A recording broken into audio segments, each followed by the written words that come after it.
je vais tout d'abord donc commencer par donc une petite présentation des participants et je vais peut-être commencer par Yassir. Est-ce que tu peux te présenter et me parler un peu de ton expérience de manière générale? Ok. Donc, bonjour tout le monde, moi c'est Yassir.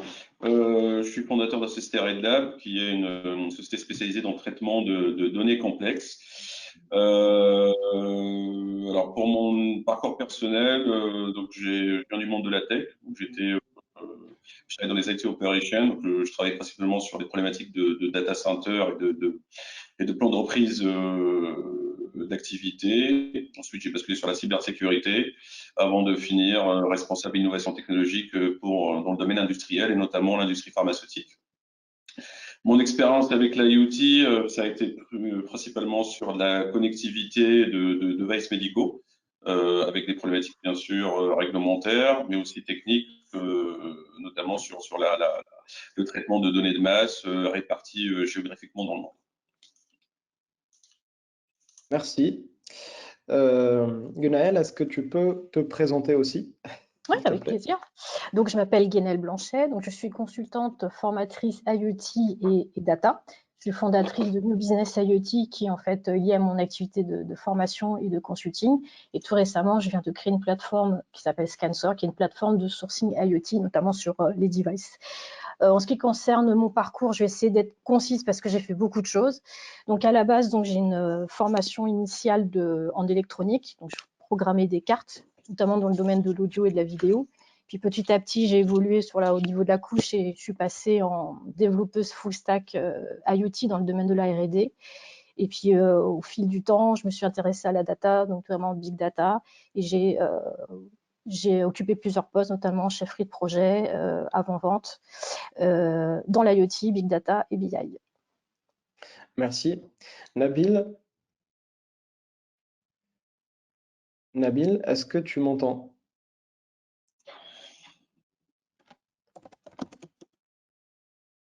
Allô? Je pense que Ouais. j'ai l'impression que ouais. Alors, je ne sais pas si je peux directement lui poser des questions. Alors, je vais juste essayer de...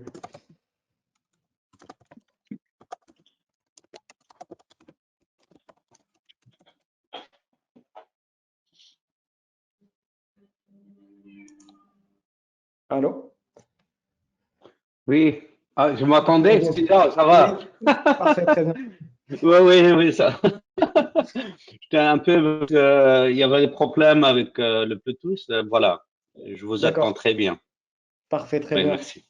Merci. Est-ce que tu peux te présenter du coup, Nabil? Me présenter à moi, oui. Ok, bonjour, c'est Nabil Ali. Je suis le directeur de Niska Group en Europe et Sabatel Technologies au Canada. Nos compagnies qu'on travaille de l'analyse du risque de menace et de vulnérabilité et de systèmes d'informatique, incluant des IoT et tous les nouveaux systèmes comme SCADA, tout ça.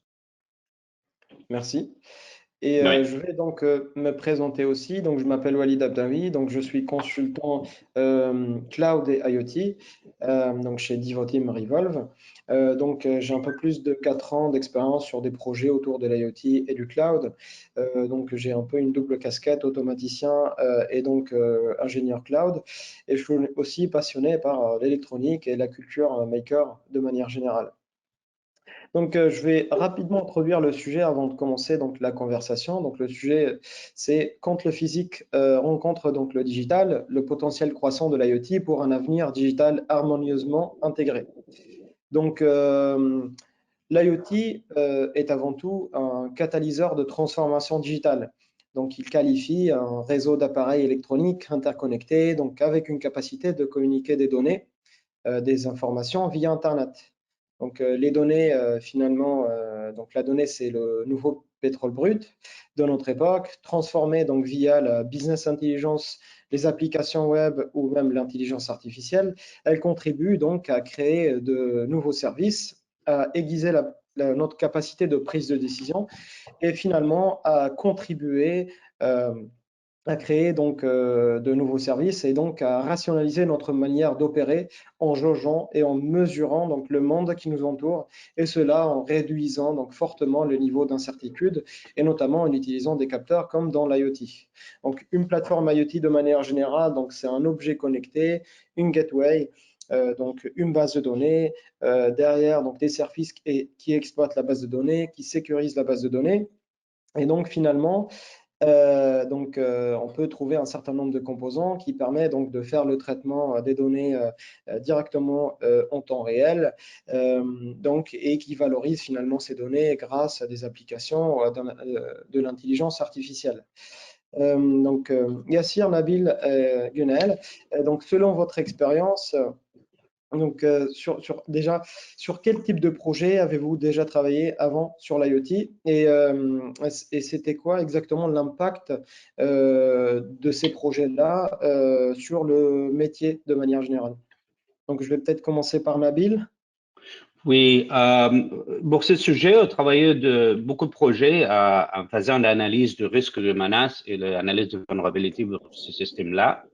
On est de la ville de Montréal, on a fait une analyse de risque de menace et voilà, on a fait vu tous les nouveaux systèmes que c'est IoT, Artificial Intelligence, SCADA et le nouvel système qui y a accès à Internet avec un protocole assez particulier.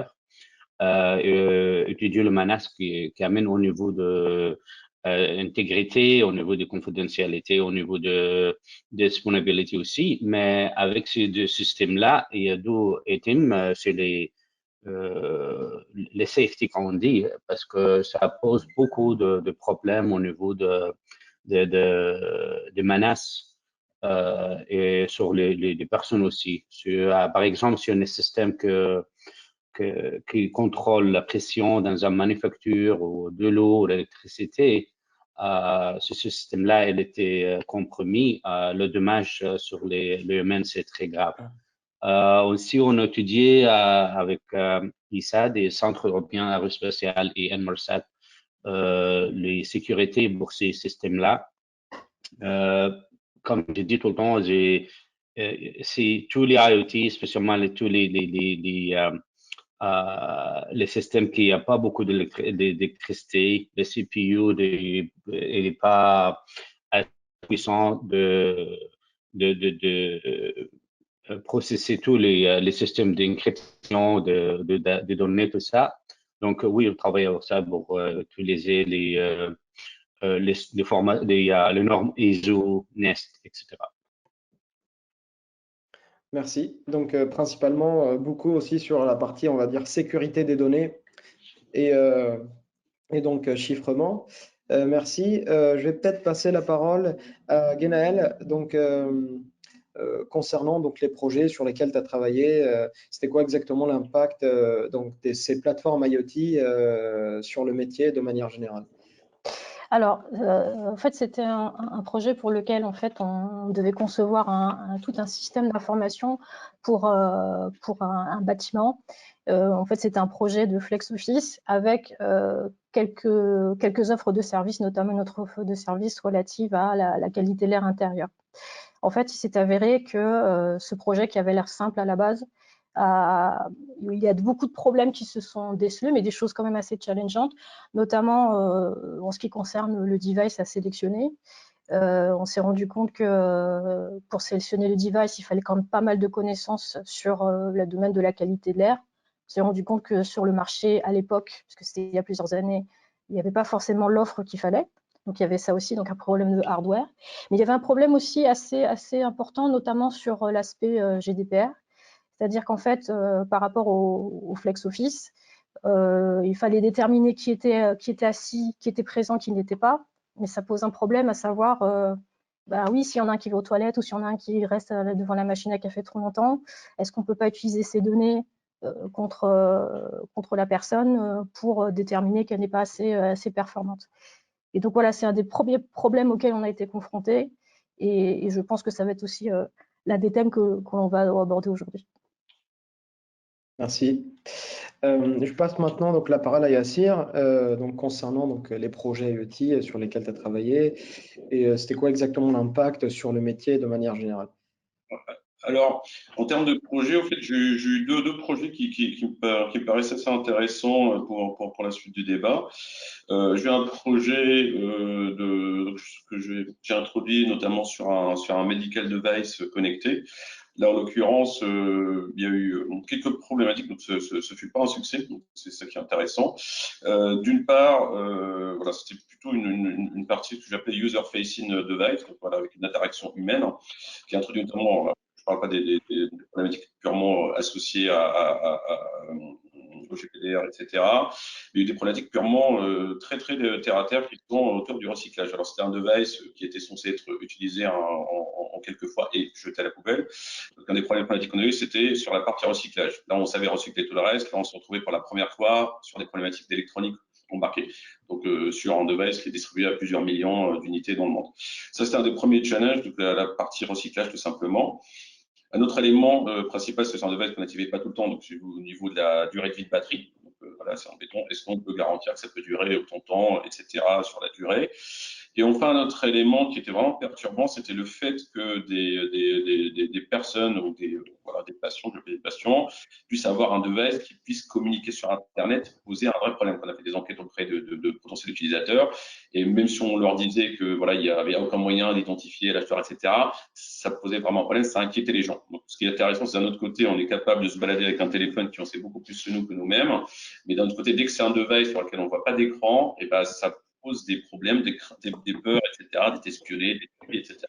Donc ça, c'était un vrai challenge. Donc du coup, en tout cas, l'industrie en question dont il est question a abandonné ce projet-là suite à justement un premier retour du marché. Le device marchait bien. En création de valeur, c'était très simple. C'était en gros de pouvoir à un moment donné alerter l'utilisateur quand il devrait racheter un nouveau device, quand il le déclencher, avec pas mal d'éléments. Mais voilà, ça pose ce petit problématique-là.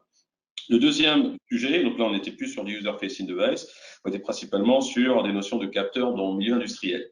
Donc ça c'était beaucoup plus intéressant parce que du coup on s'est complètement débarrassé d'un contrainte purement d'utilisateur, entre guillemets, voilà, on est en P2P du coup. Et ce qui est intéressant, c'était la remontée de données de machines. En l'occurrence, on s'est intéressé à des process qui sont assez complexes, dans lesquels les machines sont déjà alimentées avec un ensemble de capteurs, avec des automates, etc.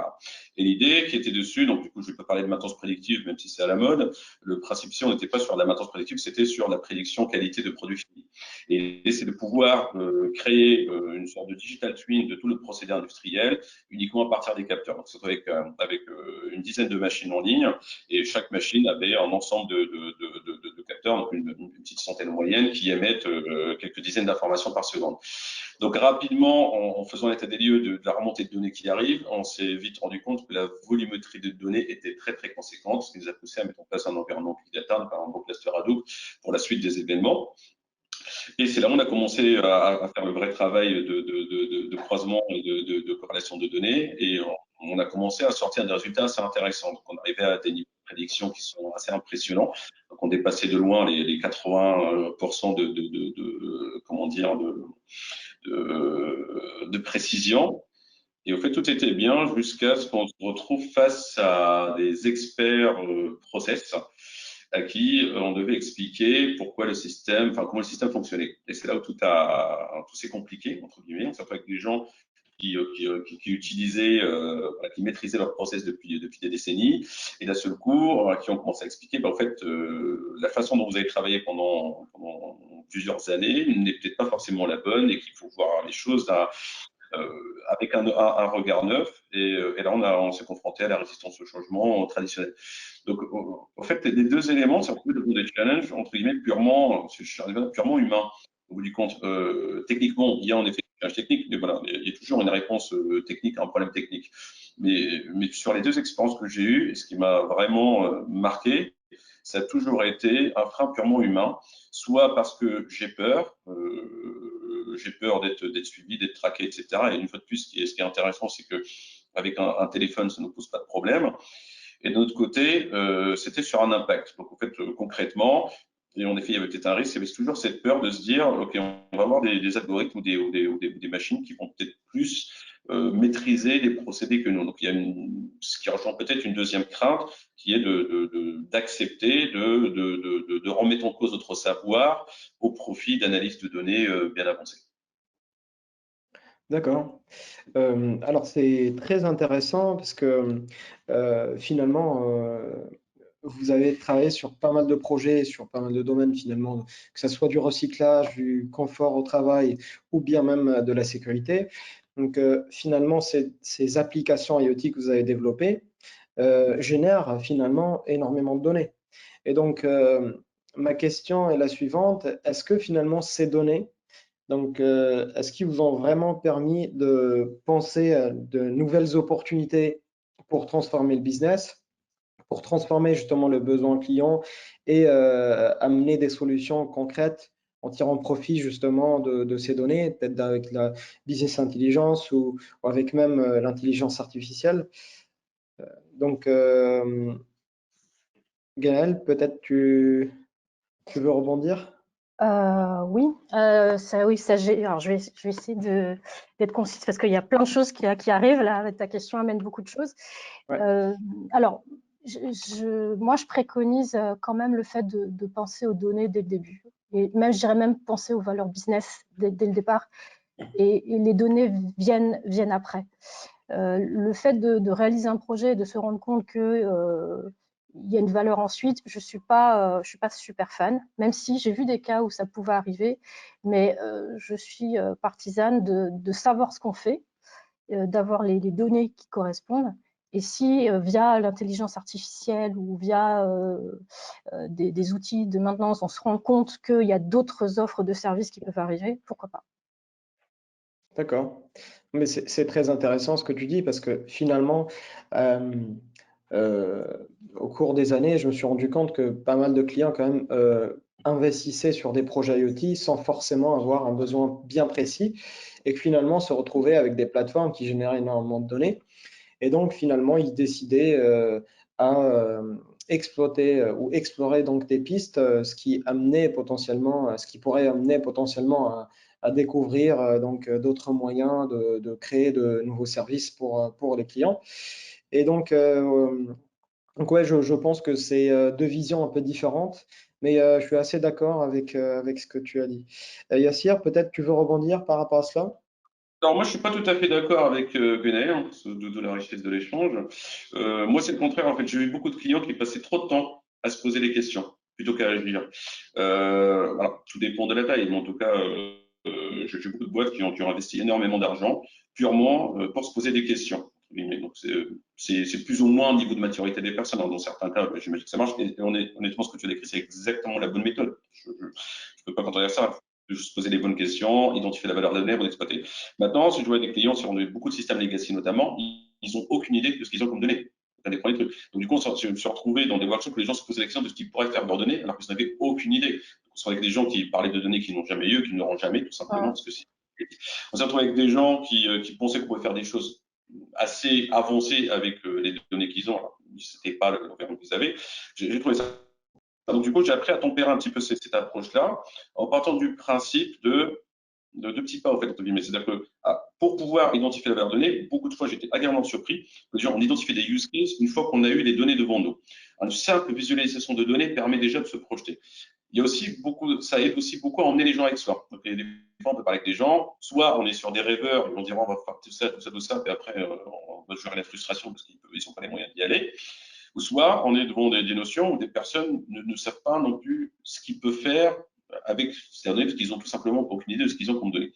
Moi, j'aimais bien une approche en fait à deux vitesses. D'une part, de dire, OK, d'un coup, on sort pas on lance pas un gros programme, un gros projet d'exploitation de données comme ça, et de commencer par étapes, et il va chercher des petites étapes, des petits POC, des petites expérimentations avec des jeux de données assez basiques, etc., qui va les extraire à la main. Et le fait de réunir des gens et de leur projeter, entre guillemets, leur donner du data storytelling, ce genre de choses, leur permet d'envisager les choses différentes. Tout à l'heure, tu as parlé de business model. Oui, dans le cas, c'est un super business model. Je pense au B2B. Le B2B, ils ont une opportunité de s'attaquer du B2B2C. Ils n'ont aucun moyen de communiquer avec leurs clients. Donc, en l'occurrence, je travaille avec un client où, entre guillemets, il s'est mis à vendre des données à son plus gros client. Donc, notamment, oui, il vendait que des produits, que des devices, etc. Puis, petit à petit, en gérant mieux ces données, etc., il s'est rendu compte que son client est très, très, très data intensif. Il était très demandeur de la remontée de données et surtout packager un jeu de données associé à ses propres produits. Et du coup, c'est devenu un vrai service en soi, de dire, OK, tu achètes chez moi, mais j'ai une autre offre de service qui package, entre guillemets, beaucoup d'éléments de données, notamment qui vont t'aider dans ton propre chaîne de production. Je prends par exemple des résultats qualité de composants d'un fournisseur pour un client. Ce même client peut exploiter ces mêmes données pour améliorer son propre procédé. Et donc, ça pouvait créer des choses intéressantes. C'est pour ça que je temporise, entre guillemets, ça dépend de la maturité, ça dépend de la taille d'entreprise, ça dépend de beaucoup de choses, mais en effet, j'ai vu beaucoup entre guillemets, de boîtes passer 1 an, 2 ans, 3 ans à se poser des questions. Oui, parce qu'en fait, pardon, je vais couper. Oui, parce qu'en fait, tu pointes du doigt quelque chose de très important, c'est que quand on démarre un projet IoT, curieusement, il faut profiler son client. Dire à quel niveau il se trouve de sa connaissance de l'IoT, parce que j'ai vu des projets où il y a des gens qui étaient responsables de projets et qui en fait avaient une vision très très édulcorée de ce que pouvait être l'IoT, et je sais d'ores et déjà que le projet n'aboutira pas dès le début. C'est vrai. Alors, c'est très intéressant. Donc, moi, j'avais donc une expérience sur, on va dire, un projet industriel où finalement, dans le monde industriel de manière générale, on génère énormément de données. Donc, les capteurs, les actionnaires à l'intérieur d'une usine, par exemple, génèrent beaucoup de données. Et finalement, en fait, peu de données sont exploitées avec les nouvelles technologies. Donc, avec typiquement la business intelligence ou même l'intelligence artificielle. Et en fait, maintenant, les industriels commencent à se dire, pour justement combler les besoins et créer de nouveaux services, ils commencent maintenant à créer donc des data lakes, à regrouper finalement des données-là pour les centraliser, pour pouvoir donc commencer à donner la possibilité à leurs data ingénieurs, enfin ou ML ingénieurs, donc les data scientists, d'étudier ces données afin de pouvoir créer des opportunités ou juste les analyser. Du coup, en fait, ce qui nous amène un peu à penser donc, au sujet de la convergence IT-OT aussi, qui est un sujet très, très intéressant. Peut-être que, Nabil, je ne sais pas si, selon ton expérience, est-ce que finalement les données que les applications IoT sur lesquelles tu as travaillé, sur lesquelles tu as fait des audits sécurité, est-ce qu'ils ont permis finalement de créer de nouvelles opportunités pour les métiers des clients? Oui, certainement, il y a un positif et un négatif, mais à quel prix? C'est ce qu'on parle de niveau de sécurité. Tous les données là, oui, il y a l'aspect au niveau du business, efficace. Dans l'entreprise, maintenant, il va y avoir énormément de données, les statistiques au niveau de travail de personnes, d'avancement, les compagnies, tout ça, mais à quel prix qu'on donne ce système-là et contrôle, comme on dit en anglais, c'est management control. À quelle heure tu travailles, à quelle heure tu es parti du bureau, combien de temps ça a pris pour créer un document,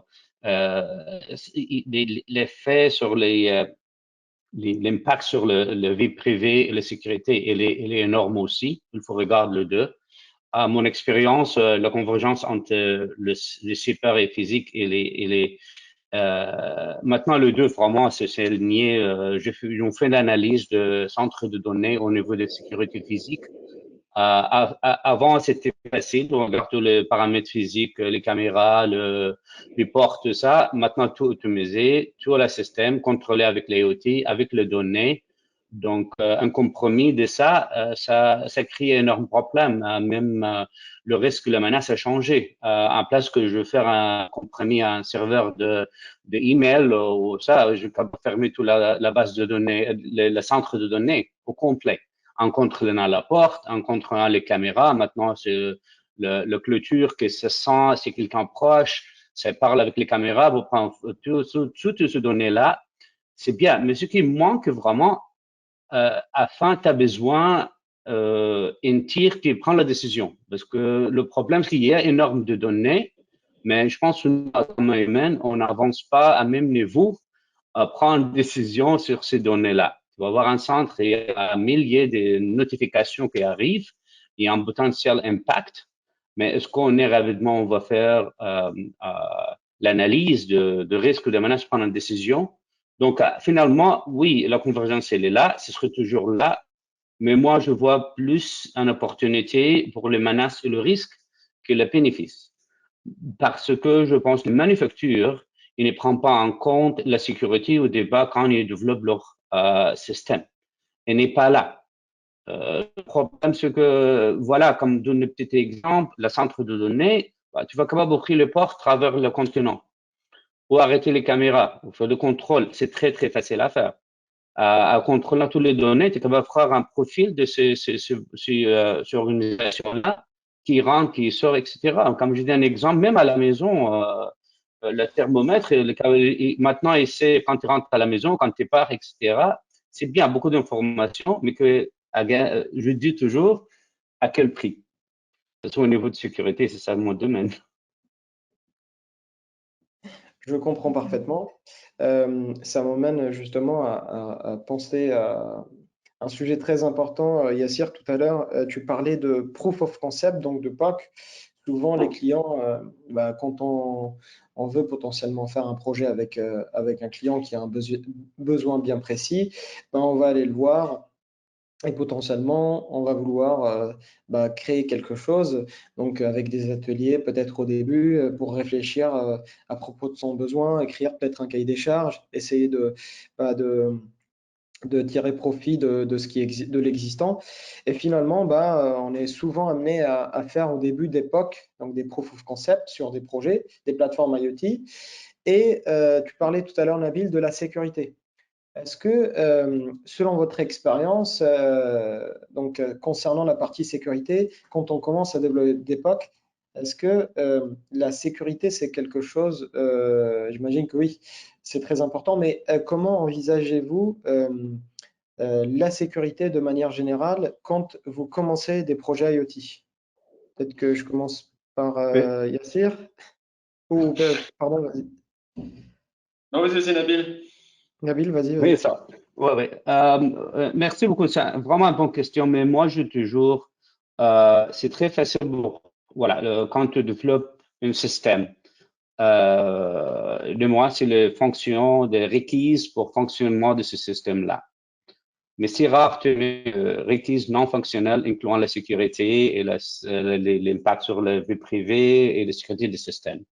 Donc, au départ, je voudrais que vraiment, je propose que c'est les compagnies qui développent ces systèmes-là, au moins penser l'aspect de sécurité le temps qu'ils développent les systèmes. Mais si le système est toujours là, donc faut faire une analyse de risque de la menace avant établie pour les clients comprendre l'impact sur ces systèmes-là, sur le niveau de entreprise, le GDPR comme on dit, sur le risque de menace, pour prendre la décision et faire la décision, est-ce que c'est vraiment bénéficiaire d'établir ce système-là dans l'organisation, oui ou non. Donc, encore, le connaissance, l'analyse du risque de menace, l'analyse de vulnérabilité, parce que maintenant, la vie est changée. C'est pas vraiment quelqu'un qui est assis sur un petit ordi, un jeune et essaie de faire des menaces. C'est des gens, ils restent sur une table. Comment on va établir une attaque sur cette entreprise-là pour mettre la centre de données? Ça, ben, tu vois, dans l'hôpital, la laveuse de vaisselle qui était capable de compromettre tout le centre d'urgence, dans un hôtel, dans la station d'essence, attendu l'attaque en Iran il y a quelques jours, l'attaque ici, c'est réel, ici, même ici, là, sur le système d'électricité. Mais voilà, tu te regardes une attaque sur le système d'électricité pour une ville ou le service de l'eau usée ou l'eau potable, que l'impact, c'est juste, tu prends un petit système DOT, ou dit, voilà, il peut être ouvert, mais tu penses qu'il est fermé. Juste ça. C'est un petit code. C'est très facile. Le dommage, c'est réel. Donc, encore, établir le nord, établir le risque, le menace, mettre les compagnies qui développent ce système-là à leur responsabilité au niveau de sécurité. Parce que j'observe que si les compagnies font les petits systèmes comme ça, comme je dis, pas beaucoup de pouvoir, tu n'es pas capable d'appliquer les systèmes d'encryption, tout ça pour vraiment protéger, mais en même temps, ils sont intéressés d'avoir toutes les données pour l'analyse du système. Est-ce que ça fonctionne? Est-ce que ça fonctionne pas pour une manufacture? Mais l'aspect de responsabilité, c'est très important aussi pour les compagnies et pour l'utilisateur de comprendre, voilà, je achète ce système-là, à quel point, à quel prix, à quel risque. Ok, merci. Peut-être Yassir, tu voulais rebondir tout à l'heure? Ouais, alors justement, comme tu as parlé de POC et de sécurité, moi après, voilà, moi je pense que quand on fait un vrai POC, on part dans l'inconnu. D'accord? On part dans l'inconnu et l'idée, c'est d'éviter de se rajouter des contraintes. Alors, je vais parler de la cybersécurité une contrainte, même si on peut parler aussi d'opportunités. Les éléments de sécurité et les éléments de régulation, c'est des éléments importants, critiques à tenir en compte dans le cadre d'un projet. Ça y est, aucun souci. C'est ça la partie utile. Maintenant, quand on fait un POC, on est dans l'inconnu. L'idée, c'est de se débarrasser de toutes les contraintes, à savoir que moi, ma vision du POC, c'est du quick and dirty et c'est à mettre à la poubelle. Il y a beaucoup de clients qui vont dire, oh, bah, ça a l'air de marcher, est-ce qu'on peut continuer? Non, on ne continue pas, on met à la poubelle.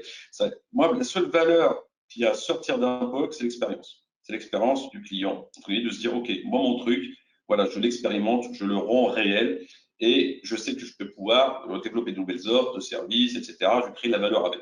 Du coup, ça vaut le coup. Une fois que c'est fait, on met à la poubelle et on construit un vrai projet. Et là, on a la contrainte de cybersécurité et la contrainte de régulation. Mais moi, je n'en tiendrai absolument pas compte parce que c'est déjà compliqué de partir dans l'inconnu. Alors, partir dans l'inconnu avec des contraintes, je ne sais pas si c'est la bonne approche. Pragmatique. Je comprends très bien, merci. Guenel, peut-être tu voulais ajouter quelque chose? Oui, je vais juste rapporter un retour d'expérience à une époque où j'ai travaillé pour divers éditeurs de logiciels. Lorsqu'il fallait réaliser un POC en utilisant des plateformes IoT, effectivement, comme l'a dit si bien Yassir, on doit faire vite et on doit limiter les contraintes. Et c'est vrai qu'à dire vrai, la partie sécurité, on n'y pensait absolument pas, et même ça nous cassait les pieds. Mais il y a quand même un événement assez marrant, c'est que alors surtout les gros clients, ils nous posaient quand même la question, oui, mais l'aspect sécurité, alors qu'est-ce que vous pouvez nous dire? Alors, je vais dire quelque chose qui va peut-être faire grincer des dents. Aux jantais une jolie berceuse en disant, vous inquiétez pas, tout est pris en charge, tout est dans le cloud, vous inquiétez pas. Et puis ça suffisait, et on pouvait passer au POC. Très bien. Intéressant. Alors, avant la prod, donc. Voilà. C'est vrai qu'il y a deux choses. Justement, je rebondis aussi avec une expérience que j'ai eue sur un projet sur lequel je travaille d'ailleurs en ce moment. Et donc, on développe donc une solution de edge computing pour un client qui, justement, je veux dire, on développe cette solution et l'objectif, c'est quand même de la mettre en prod à l'intérieur d'une usine. Et du coup, en fait, le truc finalement le plus dur quand on développe un projet, finalement en edge computing dans la perspective de le déployer dans une usine, c'est l'équipe sécurité.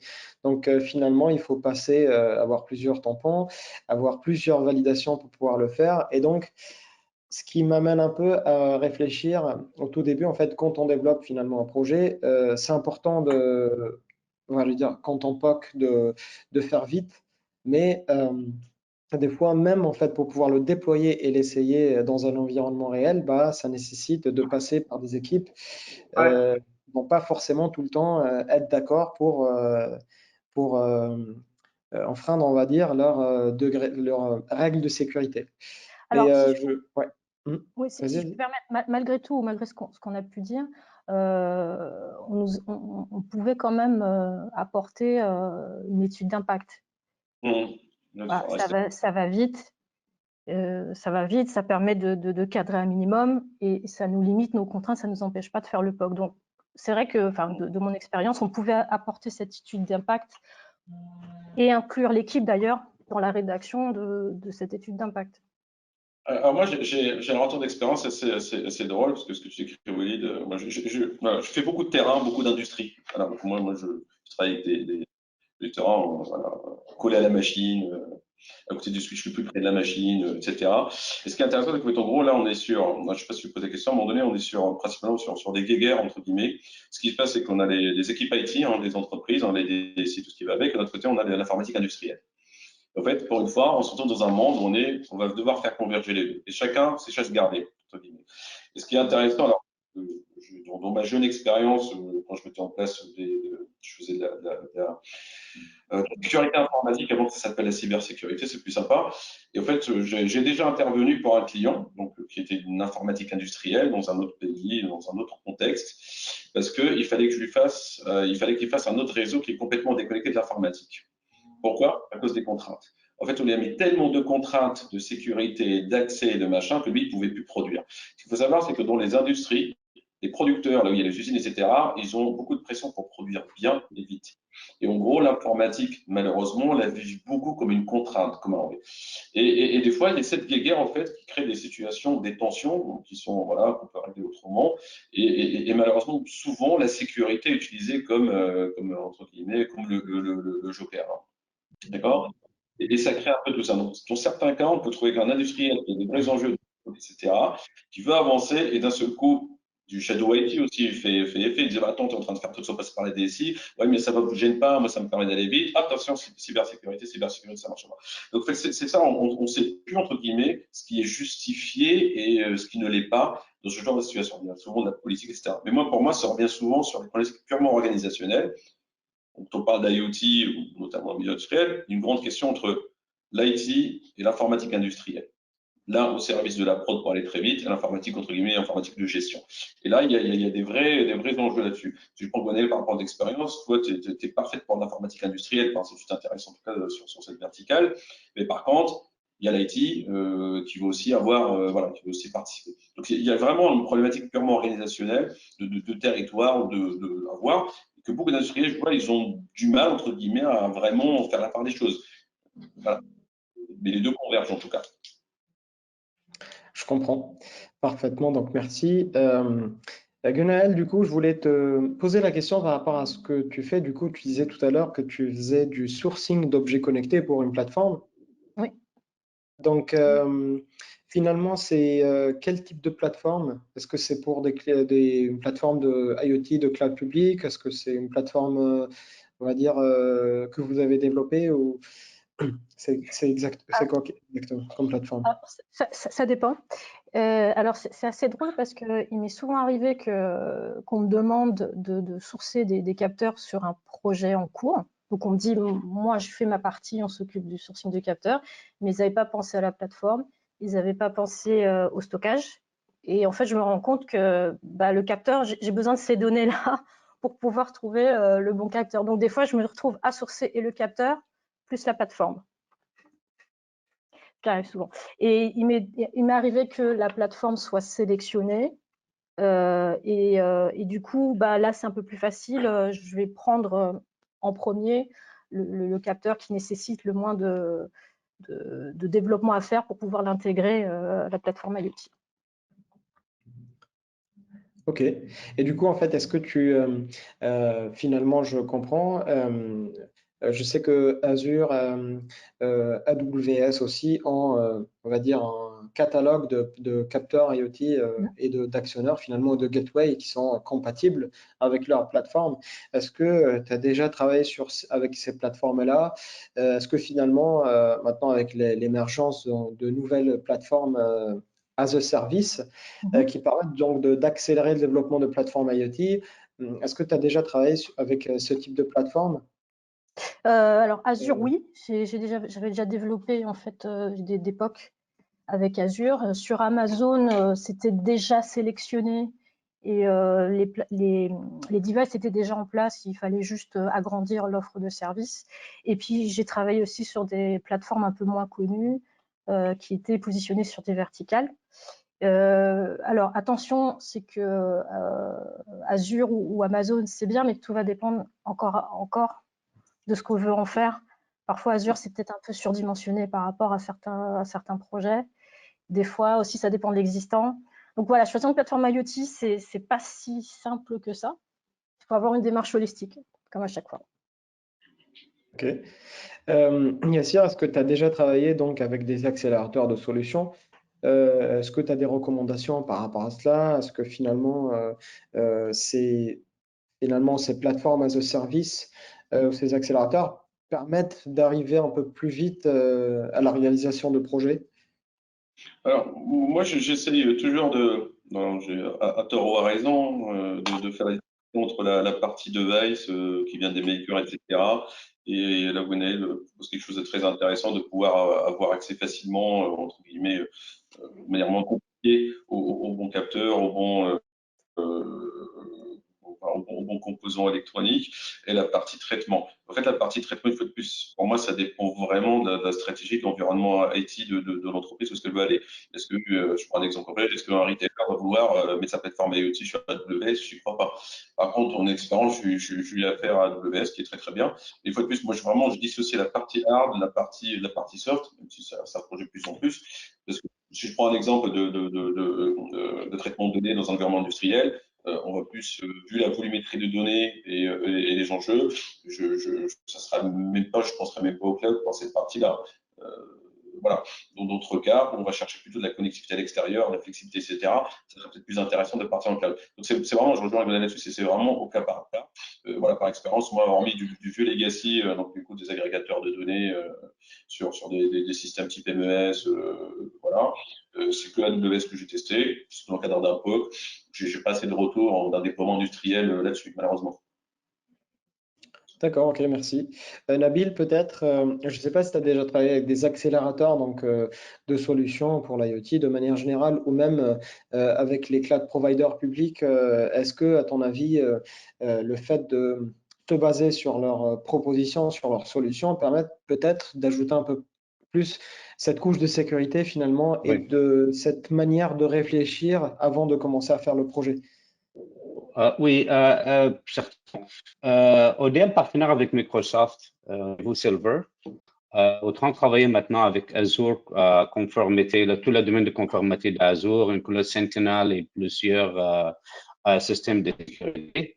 Oui, ça donnait une étape de comprendre la sécurité et les besoins de sécurité des systèmes. Mais le problème, c'est que toujours, les clients ne comprennent pas, OK, voilà, comment je vais établir ça? Il y a besoin de toujours le service de bien établi.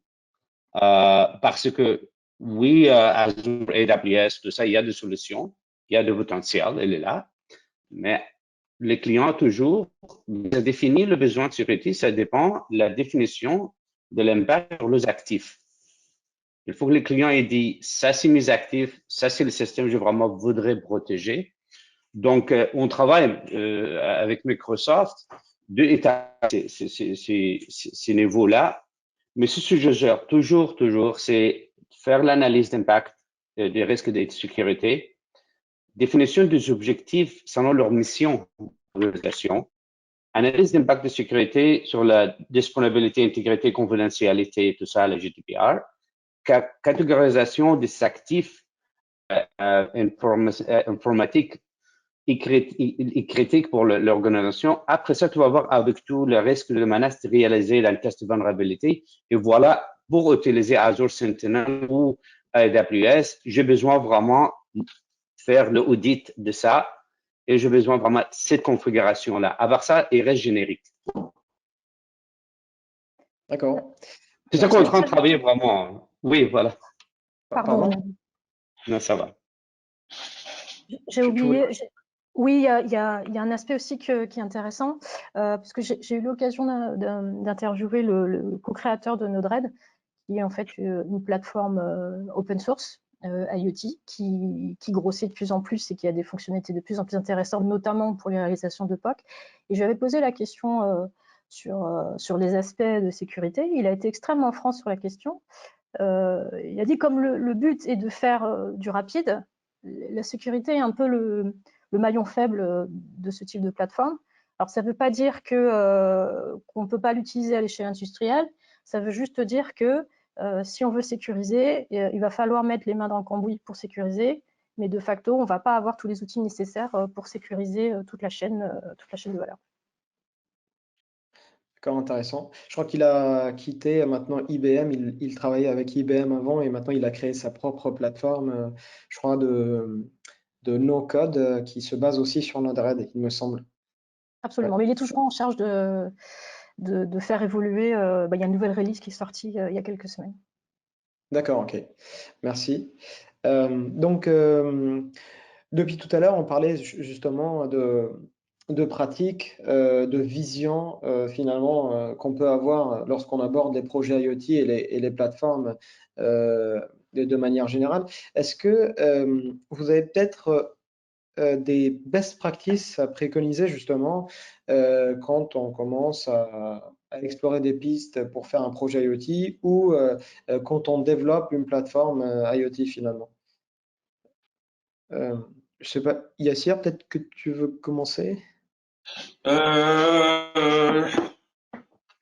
serais tenté. Vous m'entendez? Oui, oui. Non, mais je serais tenté de dire ce qu'a dit Gwenaël tout à l'heure. Un mix de toujours, la valeur en effet, mais là, c'est plutôt la valeur donnée, surtout la valeur business qu'il y a derrière. Là, on n'est pas en l'occurrence sur l'agrégation de données, mais on est sur un certain nombre d'objets. Moi, je pense un truc tout bête, et voilà, j'ai entendu qui se fait beaucoup sur Amazon, c'est d'essayer de faire comment dire, une press release. Voilà. Ne pas rentrer dans la technique, écrire une press release, imaginer qu'on a une solution qui cartonne, etc. Et on est en train de faire une press release pour envoyer des journalistes et dire voilà, c'est ça qu'on a envie de faire. Voilà, non, c'est ça qu'on vient de réaliser. Voici tout ce que vous pouvez faire. Et détailler le plus possible dans cette press release. Et à partir de là, on descend dire ok, maintenant comment je construis ça. Une fois qu'on a présenté la press release à quelques personnes, entre guillemets, on dit voilà, c'est un nouveau produit. Alors voilà, simuler la création du produit from scratch, avoir leur retour, répondre aux questions, se faire challenger, etc. Et après, regarder la partie technique. C'est ce que je préconiserais. Anaël, tu voulais rajouter quelque chose? Merci, Yassir. Oui, alors j'ajouterais juste un petit élément, juste par rapport à un exemple que je pense qu'on connaît bien, c'est par rapport à, par exemple, à Linky. Linky qui a été assez mal accueilli par une bonne partie de la population. Et je pense que, alors ça n'engage que moi ce que je dis, je pense que ça a été très mal perçu parce que Linky, ils ont communiqué et conçu cette offre de service en se basant uniquement sur les facilités au niveau des techniciens et pas des facilités sur l'utilisateur final. Donc voilà, donc c'est vrai, techniquement on peut rien en redire, mais je veux dire à la fin on n'a pas communiqué sur le fait que oui, ça changeait quoi par rapport à l'utilisateur final. Et c'est vrai que le tort qu'on peut avoir dans certaines, quand on doit concevoir des systèmes IoT, c'est que oui, ça nous facilite la tâche, mais la personne qui va l'utiliser à la fin, quel est son bénéfice, quel est le bénéfice client? Voilà, des fois aussi, faut rester aussi customer centré dans la façon de concevoir. Exactement. Merci. Et Anvil, tu voulais rajouter quelque chose par rapport aux best practices? En plus, practice, il y a toujours l'avantage, je suis d'accord avec les commentaires précédents. Les systèmes, il est là, je comprends, mais oui, voilà, je suis d'accord avec le utilisateur. La personne veut utiliser ce système-là, quel est le bénéfice, quel est l'impact. Je pense sur l'éducation, il comprend l'impact et fait oui, il y a le bénéfice, à quel prix. À ce moment-là, tu prends une décision assez réelle, assez avec connaissance de l'impact. Parce que l'impact, vraiment, moi, je parle de mon domaine, je pourrais parler de 3 heures des aspects réels pour les choses sur l'impact de IoT dans les manufactures, dans les maisons, dans le public, dans les banques, partout. C'est incroyable. Je vois, je suis optimiste au niveau des business, mais il faut regarder au niveau des business aussi, parce que parfois, même ces systèmes-là, il y a des risques de menaces d'état actuel. Et puis, rajouter un IoT, probablement, il va réduire l'impact aussi, mais il faut comprendre. Par exemple, vous dites l'analyse des écarts entre avant d'implémenter ces systèmes-là ou avant, ça donne une réelle compréhension de le risque de menace et de l'impact. Ok, je suis d'accord aussi. Donc, finalement, on parle depuis tout à l'heure donc de l'impact, des best practices, donc de tout ce qu'on pourrait faire avant ou pendant donc la réalisation de plateformes IoT ou de besoins autour des objets connectés. Donc finalement, en fait, des objets connectés ou des plateformes génèrent beaucoup de données. Donc on le voit avec tout ce qu'on utilise tous les jours, avec avec donc les enceintes connectées, les thermostats connectés, donc, ou même sur des applications de livraison, par exemple, où on arrive même à traquer donc les livreurs et à savoir exactement quand est-ce qu'il faut descendre pour ouvrir la porte, par exemple, au livreur pour récupérer, par exemple, les repas. Donc, j'imagine que voilà, notre vie a complètement changé depuis l'adoption de ces applications. Comment envisagez-vous donc l'avenir finalement avec toutes ces données finalement qu'on génère avec l'IoT et avec l'adoption d'applications qui permettent donc d'utiliser donc les objets connectés. Donc voilà.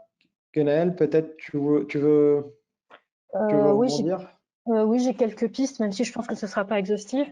Je pense que, et je l'espère, les personnes, le grand public auront une meilleure éducation de leur data. Je pense même alors je fais de la prospective, hein, peut-être que les gens pourront valoriser leurs propres données, donner une valeur à leurs propres données et les données qu'ils vont générer, les monétiser. Donc je pense là ensuite à l'IA, la blockchain, etc. J'ose espérer, et donc ils auront une meilleure mainmise des données qu'ils peuvent générer. Par rapport à la sécurité, je pense qu'à un moment, il y aura point de rupture.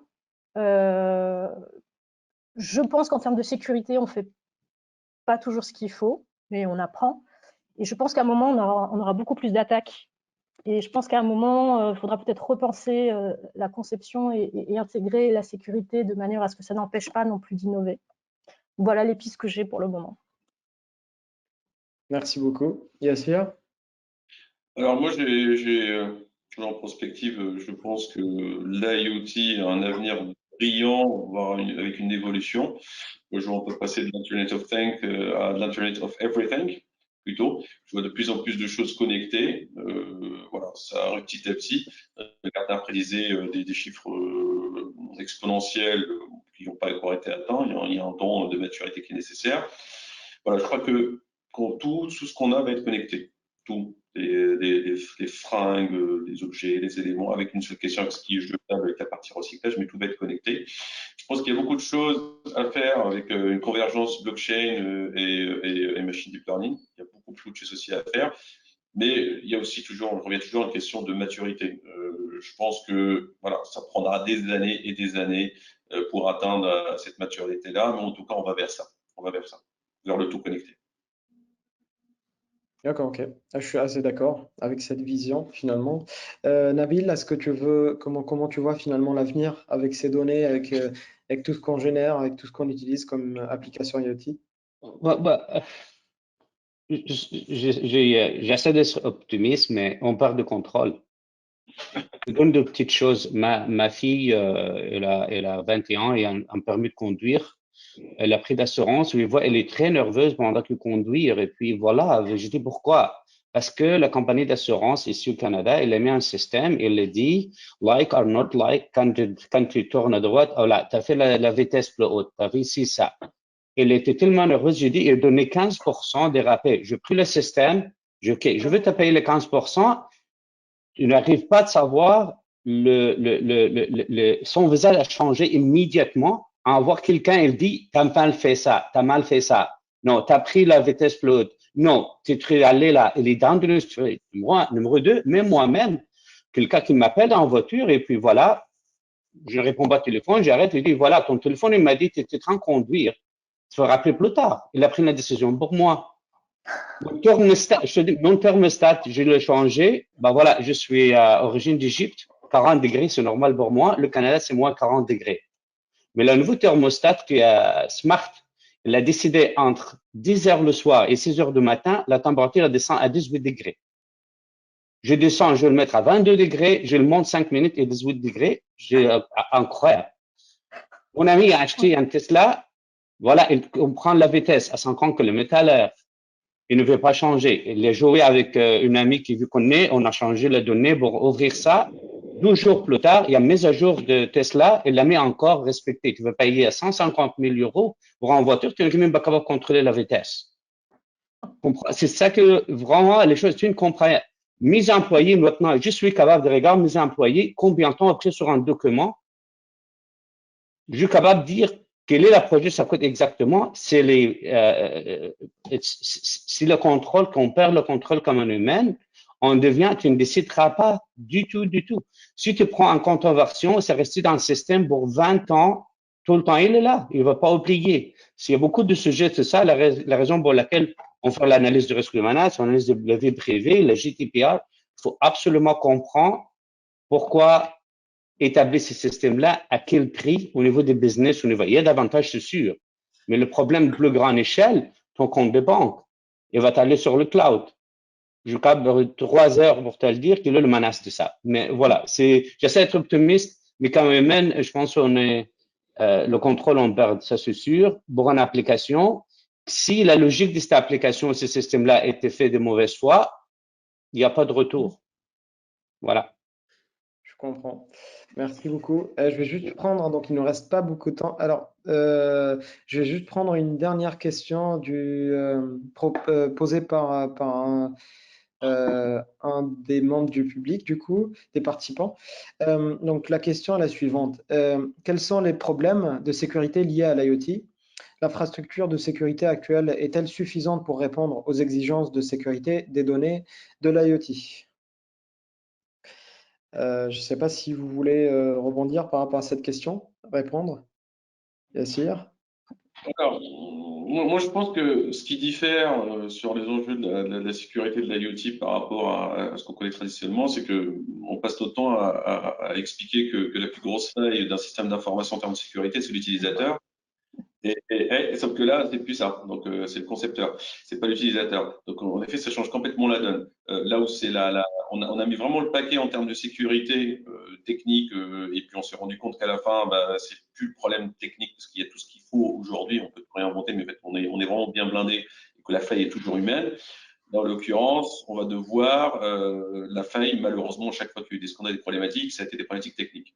Donc, moi, ce que j'appréhende, je pense qu'il y a assez d'éléments aujourd'hui de manière technique qui nous permettent de sécuriser un device, et ça vient de la base de la base, c'est la conception.